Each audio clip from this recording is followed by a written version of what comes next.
everyone, welcome to my channel. I'm really excited about what I'm going to show you today, and we are going to arrange a crafting art area on our desk.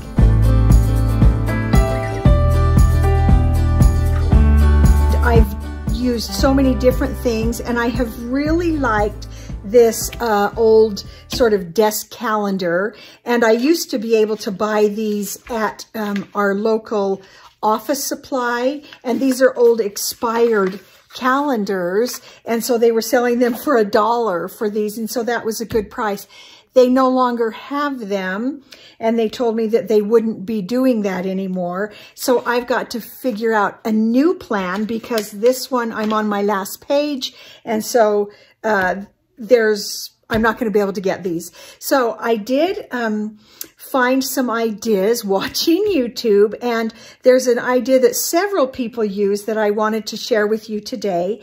And I have noticed in my filming that I just don't know that this dark table really is showing up the way I would like it for you.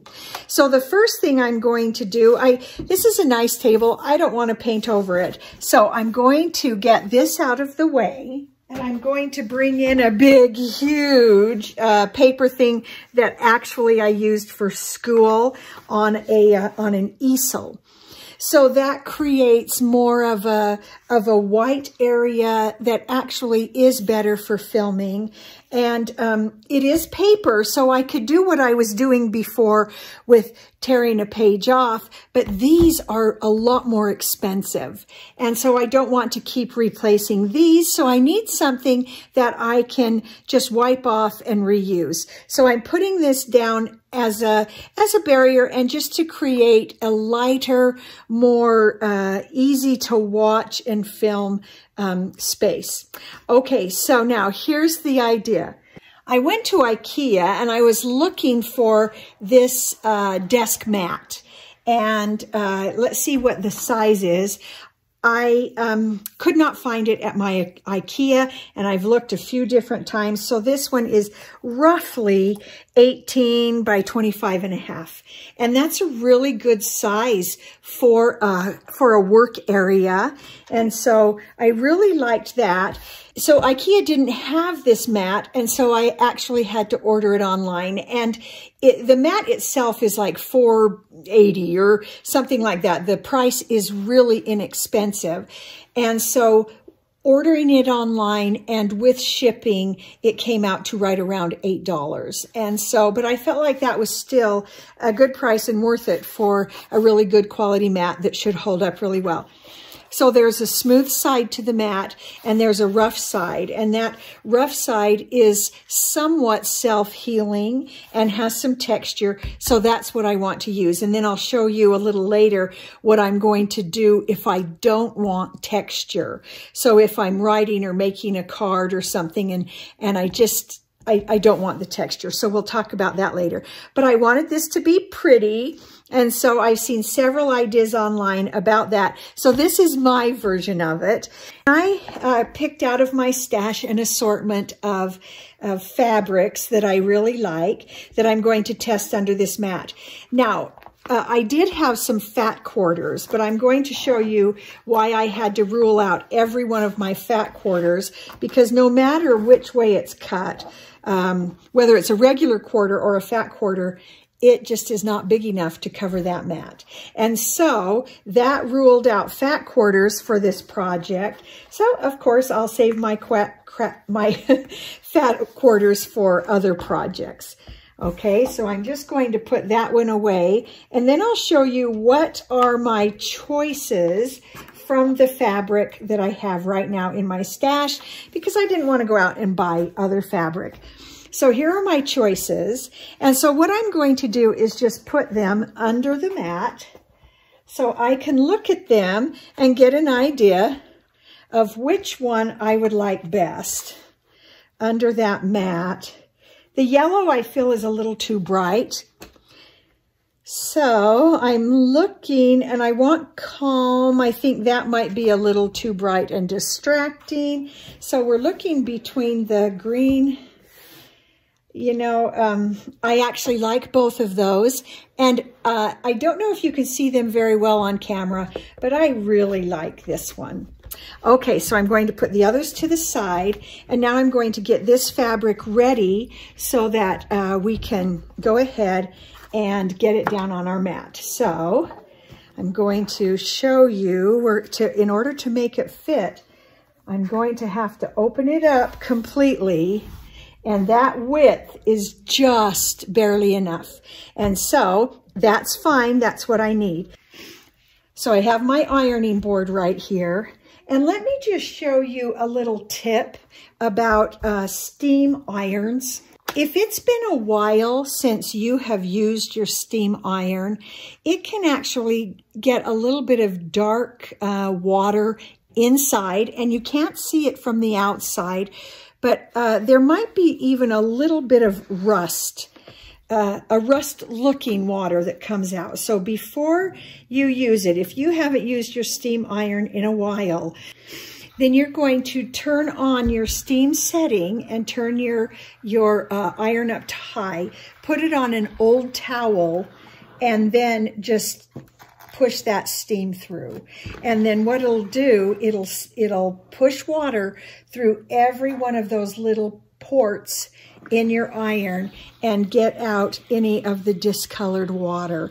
Now, I used this a couple of days ago, so we're doing okay, but you will see sometimes if it's been a while and the water's been in there, go ahead and do your steam setting and just get that water out of there so that your iron will look like it should and won't discolor your fabric.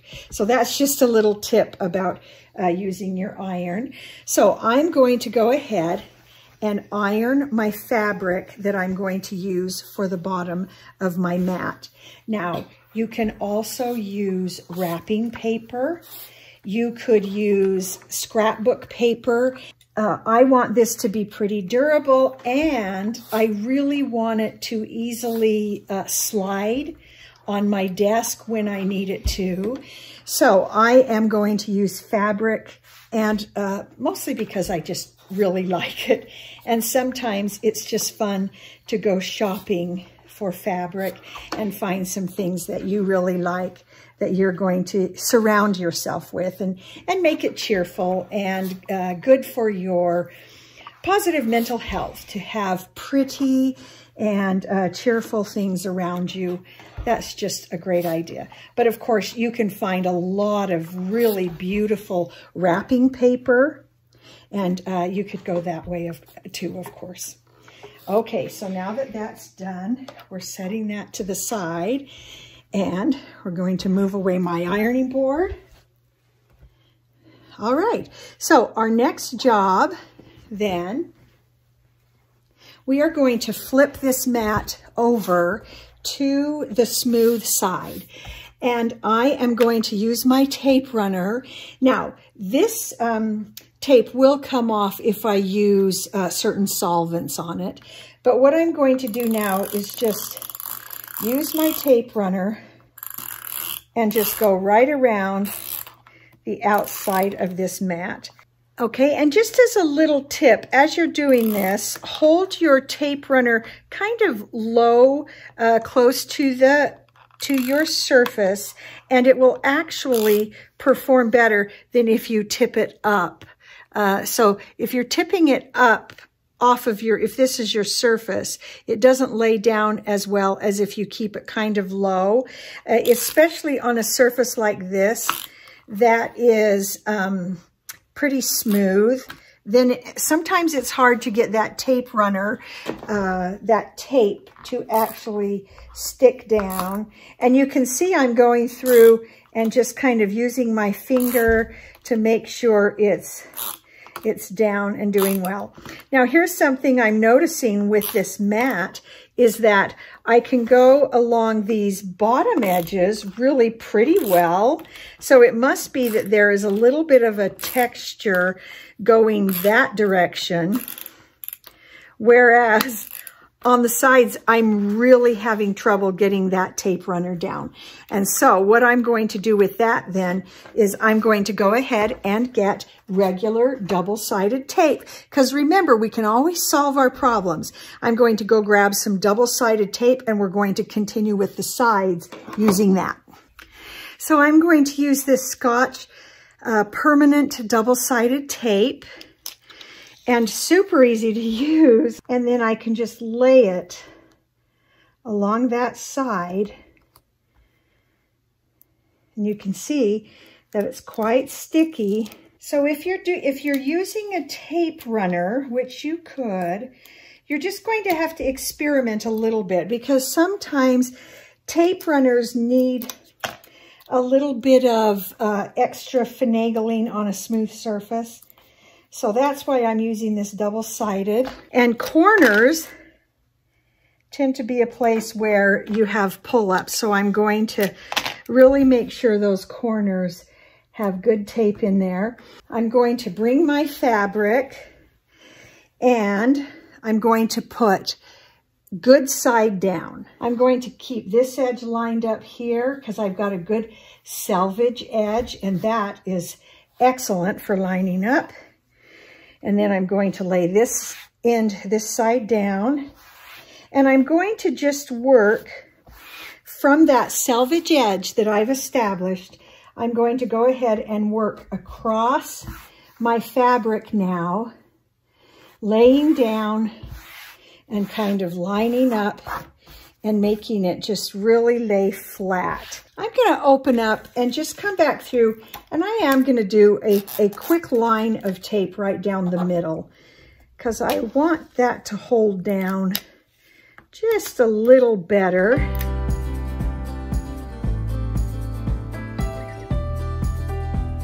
Okay, so now that the fabric is all on, and remember I put right side of fabric to the flat side. So I'm working here on the wrong side of the fabric. So now I'm going to flip it and you can see, oh, that's going to look so pretty.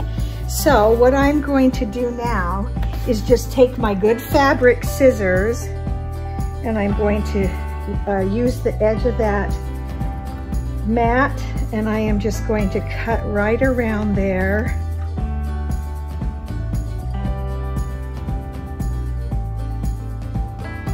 Done. I love it. I think it's cheerful. I think it's wonderful. So now I'm just going to refold my fabric and get it put back in my stash. And you can look at the video about how I manage my stash. And so these can now be put away, but look at that. I love that. Okay, now I promised you that I would show you what I do when I need a really smooth surface where I want no texture at all. I have a glass mat that I can just place on there. I got this at Hobby Lobby. And so if I want just a really smooth surface when Ann and I are perhaps making cards, or I might be doing some writing on a piece of paper that might go into my bullet journal, anything like that. Then I have this nice smooth surface with a ruler that I can use. But for most of the time, this mat is really great. And if I get glue or tape on it, it's something that I can easily get up off the mat. So there you go. There are some fun ideas for making a real pretty mat and how to adapt for your surface for a large work area. One of the reasons I really like this mat is because I do have issues as I'm working with all of my tools kind of coming in and encroaching on my space. And then all of a sudden I'm working in a little tiny space. But this mat gives me a wide space. It creates a little bit of a lip. My tools in their little bins, that mat creates a little barrier. So it keeps my tools out of my workspace, and I actually have space to work, and I don't always end up with all of my things coming in and then I'm working in a little tiny space. So there you go, a desk mat area for working and a way to make it really cute and fun and pretty to inspire and lift your spirits. So give that a try. And if you have other ideas about how you manage your workspace on your desk, your craft area, ideas that you like, be sure to include them in the comments below. Or you can go to our Facebook page called Coming Home and share your ideas and pictures there as well. And so if you like this and you're going to create a designated work area, give this a thumbs up and share it, and please subscribe, and I'll see you next time.